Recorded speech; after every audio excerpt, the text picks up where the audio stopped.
A warm welcome to all. I, Sagarika Patil, student from National Institute of Mass Communication and Journalism, Ahmedabad, set up by Vishwa Samvad Education Foundation, welcome you on this new episode of Achhi Khabar.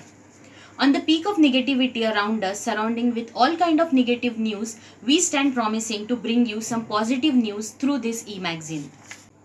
Starting with the most interesting news coming all the way from Tamil Nadu, a man from Coimbatore has built a robot to buy liquor in order to avoid long queues. The robot can be used from anywhere in the world using the internet with adding login facilities. There are video and call facilities where the owner can use these to interact and operate it with other people. The robot is supposed to carry up to 30 kg of weight as of now. The innovator Karthik Velayantham said this is an awareness campaign to make people understand the need of social distancing in the time of pandemic. Well, talking about robots, we have another interesting news coming all the way from Thailand. One of the departmental store from Bangkok has come up with a robot having four legs who resembles like a dog. The robo dog is kept to serve hand sanitizers in order to maintain social distancing. Thailand has recently eased the lockdown with reopening of banks, shopping malls and restaurants. Moving on to the next news, former Australian cricket captain Ian Chappell feels that Virat Kohli is incredibly world's best batsman among the current generation of cricketers. Chappell said Kohli is extremely fit. His fitness and running between the wickets makes him stand out. Kohli is unquestionably one of the best captain because he doesn't fear defeat. He is prepared to lose a game in trying to win it.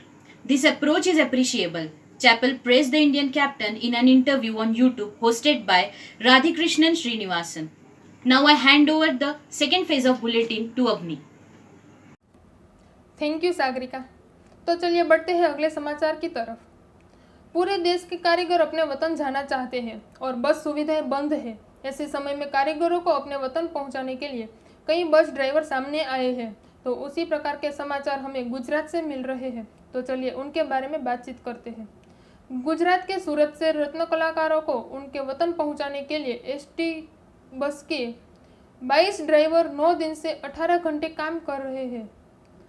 वो कहते हैं कि हम आर्थिक मदद तो नहीं कर सकते, लेकिन इस तरह हम मदद करना चाहते हैं और साथ यह भी कहा कि हम ओवर टाइम की तनख्वाह नहीं लेंगे। यह समाचार सुनकर लगता है कि लोगों के दिल में अभी भी दया भावना है। तो अब अगले समाचार की तरफ बढ़ते हैं।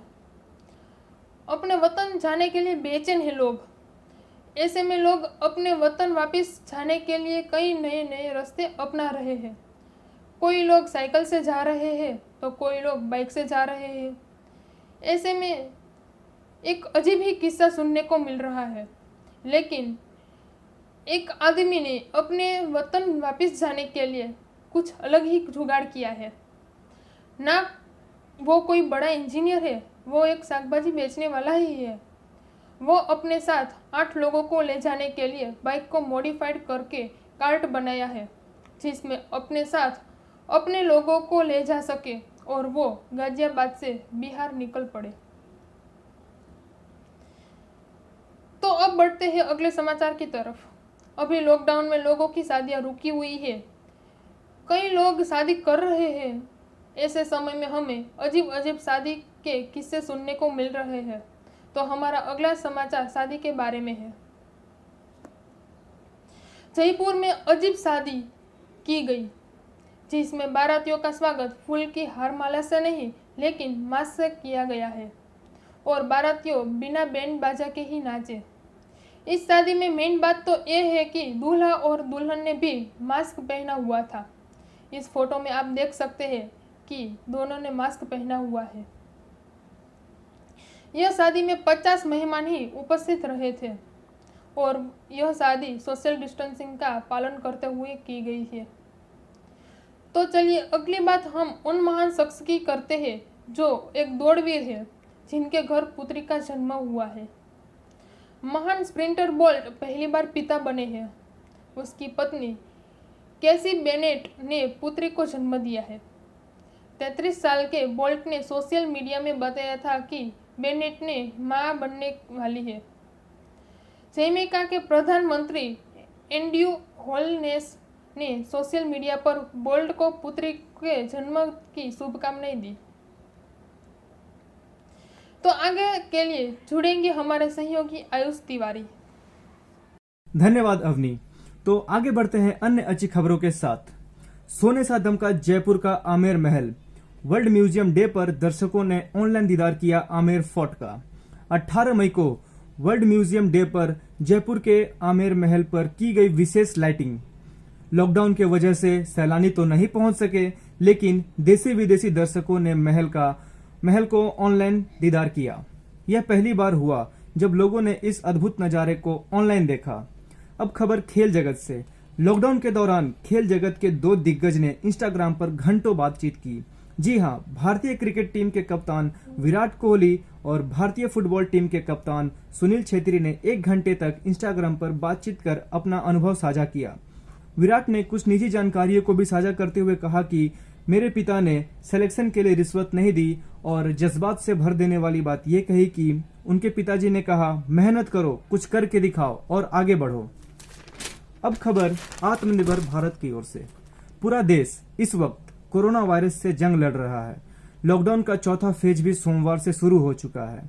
इस बीच देश भर के 211 गायकों ने मिलकर आत्मनिर्भर थीम पर गाना वन नेशन वन वॉइस जयतु जयतु भारतम बनाया। गौरतलब बात यह है कि इस गाने को लेकर सुर सम्राज्ञी श्री लता मंगेशकर जी ने ट्वीट कर इस गीत की बहुत सराहना की। उन्होंने पीएम मोदी को यह गीत अर्पण किया। इस पर प्रतिक्रिया देते हुए पीएम मोदी ने रिट्वीट कर इस गाने की तारीफ की। बता दें कि इस गाने में संस्कृत, तमिल, तेलुगु, हिंदी समेत 14 भारतीय भाषाओं को शामिल किया गया है। और आज की आखिरी खबर। उत्तराखंड की रहने वाली एक शहीद सैनिक की पत्नी 82 साल की दर्शनी देवी, जिन्होंने अपने पूरे जीवन की कमाई प्रधानमंत्री केयर फंड में दान कर दिया। दर्शनी देवी के पति कबरोत सिंह रौथाड़ वर्ष 1965 के भारत पाकिस्तान युद्ध में शहीद हो गए थे।